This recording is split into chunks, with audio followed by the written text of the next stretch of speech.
নমস্কার। আগামীকাল 12ই এপ্রিল ত্রিপুরা স্বশাসিত জেলা পরিষদের ইলেকশন। গতকাল 10ই এপ্রিল বিকাল 4টার সময় আমাদের সড়ক প্রচার বন্ধ হয়ে গিয়েছে।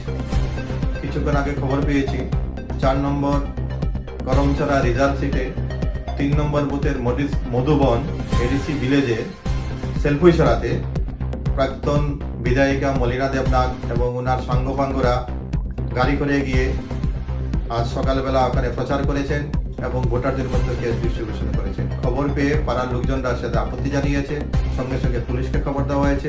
পুলিশকে সামনে রেখে যখন পাড়ার ছেলেমেয়েরা ওনাকে জিজ্ঞেস করেছে, উনি বলেছেন আমি তো শনি পূজার প্রচার করতে এসেছি। আপনারা সবাই জানেন শনি পূজা, আমরাও জানি শনি পূজা হয় বিকালবেলা, সন্ধ্যার সময় প্রসাদ খাওয়ানোর ব্যবস্থা হয়। তো উনি যে কাজটা করেছেন সেটা ইলেকশন কমিশনের রুলের বাইরে, ওটা করা কিছুতেই ঠিক হয়নি। পুলিশকে তদন্ত করে তার সঠিক ব্যবস্থা নেওয়ার জন্য আমি আবেদন